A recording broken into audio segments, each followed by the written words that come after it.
ఇప్పుడు ఎన్నికలు రాగానే ఉన్న పార్టీల టికెట్ రాకపోతే ఈ పార్టీలకెళ్ళి ఆ పార్టీలకెళ్ళి ఈ పార్టీకి జంపు కొట్టుడు కామనే కదా. అట్లనే ఇప్పుడు ఆంధ్ర అధికార పార్టీల టికెట్ల రచ్చ సురువైందుల్లా. కొందరి సిట్టింగ్ స్థానాలు గల్లంతైనాయని బయట గట్టిగానే టాక్ నడుస్తుంది కదా. గదే ముచ్చట ఈ మంత్రి మేడం అడిగితే ఏమన్నదో చూడురి. రోజా మేడం ని కలవాలంటే తిరుమలకు పోతే చాలుల్లా. ఎప్పుడు చూసినా ఆన్నే ఉంటుంది మేడం ఈ మధ్య. మరి ఎంతైనా పర్యాటక శాఖ మంత్రి కదా. నమస్తే మేడం.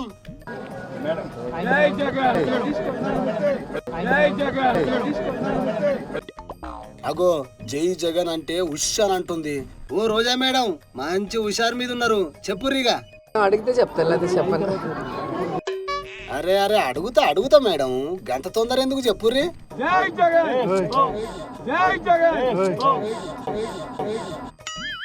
అరే ఎవరాళ్ళు జై జగన్ అంటే అనకుర్రి, జై రోజా మేడం అనుర్రి, మంచిగా ఉంటది మేడంకి. అంతే కదా మేడం?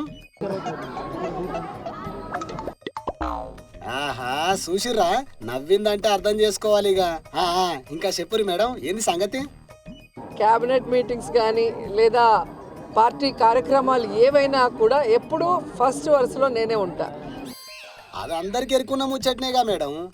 ఇంకా అండ్ ఈరోజు పచ్చ ఛానళ్ళు తెలుసుకోవాల్సింది ఒక్కటే. ఆహా ఇంకా ప్రతిపక్ష పార్టీ వాళ్ళ మీద మొత్తుకుంటలేదు అని అనుకున్నా, ఈ స్టార్ట్ చేసింది. Continue madam. వాళ్ళు ఎంత దిగజారిపోయారంటే వాళ్ళకి 175 కాన్స్టిట్యున్సీలో క్యాండిడేట్లు పెట్టడానికి క్యాండిడేట్లు లేక, వైఎస్ఆర్సీపీలో ఎవరైనా గొడవ పడితే బాగుంటుంది, ఎవరికైనా సీట్ ఇవ్వకపోతే బాగుంటుంది, మన పార్టీకి వస్తే వాళ్ళకి ఇద్దామని గోతికాడ గుంట నక్కల్లాగా ఎదురు చూస్తున్నారు. అట్లనా మేడం? మరి ఏంది వార్తలు మాకు వేరే లెక్క వస్తున్నాయి? సో వాళ్ళకి నేను చెప్పేది ఒక్కటే, మా పార్టీలో ప్రజలకు ఎంత ప్రేమ ఉందో జగనన్న మీద అంతకి రెట్టించిన ప్రేమ మా అందరికీ ఉంది. అబ్బా ఏమి చెప్తిరి మేడం? ఎప్పుడు గిట్లనే చెప్తారా లేకపోతే ఈ మధ్య గిట్ల చెప్తున్నారా? ఏం లేపుతున్నారు మేడం జగనాలు సార్ని? మేమందరం కూడా జగనన్న పార్టీ పెట్టక ముందు నుంచి ఉన్నాం. గట్లనా? జగనాలు సార్ పార్టీ పెట్టక ముందు మీరు టీడీపీలు ఉన్నారు కదా మేడం? మేము అలగటాలో కోపపడటాలో ఏమీ ఉండదు. జగనన్న ముఖ్యమంత్రి అయితే మేమందరం కూడా ప్రజలకు సర్వీస్ చేసే అవకాశం మాకుంది కాబట్టి ఆయన ముఖ్యమంత్రి అవ్వటానికి మేము 100% పనిచేసేవాళ్ళం. రెండవది, ఓహో గింతగానం పొగిడినాక మీకు ఎందుకు ఇయ్యడు సీటు పోరి? ఇంకోటి ఏదో చెప్తున్నావు మేడం. ఎవరి నియోజకవర్గాల్లో వాళ్ళు ప్రజలకి అందుబాటులో ఉన్నారా లేదా, సర్వేలో వాళ్ళు గెలుస్తారా లేదా అనేది అందరికీ బుక్స్ ఇచ్చారు, డిస్కషన్ కూడా అయిపోయింది. ఓహో వామ్మని డిస్కషన్లు కూడా అయిపోయినాయా? జోరుగానే ఉంది వ్యవహారం. దేశంలో ఏ రాష్ట్రంలో ఏ ముఖ్యమంత్రి చేయనటువంటి విధంగా, ఈ ఆంధ్రప్రదేశ్లో కూడా గతంలో ఏ ముఖ్యమంత్రి చేయనటువంటి విధంగా ప్రతి కుటుంబంలో ఎంతమంది ఉంటే అంతమందికి సంక్షేమాన్ని అందించారు. ప్రతి గ్రామ వార్డులకి ఈరోజు అభివృద్ధిని అందించారు. అలాగే వారికి ఆరోగ్యాన్ని అందిస్తున్నారు, వారి బిడ్డలకి ఈరోజు విద్యను అందిస్తున్నారు, ప్రతి ఒక్కరికి గౌరవంగా ఇళ్ల పట్టాలు ఇచ్చి ఇల్లు ఇస్తున్నారు. ఇంతకన్నా ఏ ముఖ్యమంత్రి దగ్గర ఎవరేం కోరుకుంటారు? ఇవన్నీ చేసిండో లేదో గాని మేడం, ప్రభుత్వ ఉద్యోగులకు జీతాలు ఇస్తలేరు, రిషికొండకు గుండు కొట్టి ఏదో చేద్దాం అనుకుర్రు, అక్రమాలు పెరిగినాయి, ఇసుక దందాలు పెరిగినాయి. దాకెందుకు మేడం, మీ కొడుకుకు కారు నడిపే ఏజ్ కూడా లేకుండానే టాప్ క్లాస్ కారు ఇప్పించినావంటే ఎమ్మెల్యే మంత్రి అయినాక ఎంతెనకేసుకున్నావో అని అంటుర్రు ఆంధ్ర జనాలు. అందుకే ఎక్కడ గొడవలు లేవు, కోపతాపాలు లేవు. ఇప్పుడు ఎందుకుంటాయి మేడం గొడవలు కోపతాపాలు?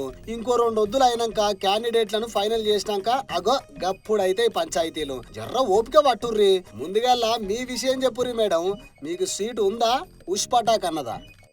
నా విషయానికి వస్తే నగరిలో రోజాకి సీటు లేదు అంటే ఆంధ్రజ్యోతి రాధాకృష్ణన్ నుంచి ఉంటాడా లేదా రామోజీ నుంచి ఉంటాడా?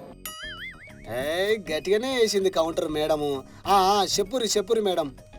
ఈరోజు చంద్రబాబు నాయుడుకి ఒక చోట నించుండేదానికి దమ్ము లేదు, పవన్ కళ్యాణ్కి ఒక చోట నించుండేదానికి దమ్ము లేదు. అందుకే రాబోయే ఎన్నికల్లో 2 చోట్ల నించుంటామని చెప్పి సర్వేలు చేయించుకుంటున్నారు.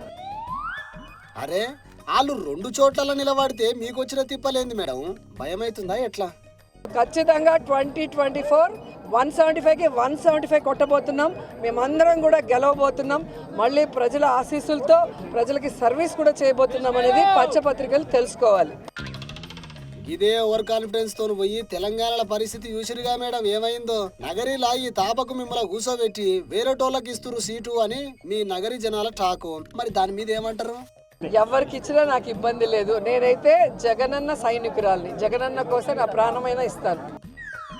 అబ్బా అబ్బా, మీ సీటు వేరేటోళ్ళకి ఇద్దామన్నా కూడా నువ్వు ఇప్పించేటట్టు లేవు మేడం.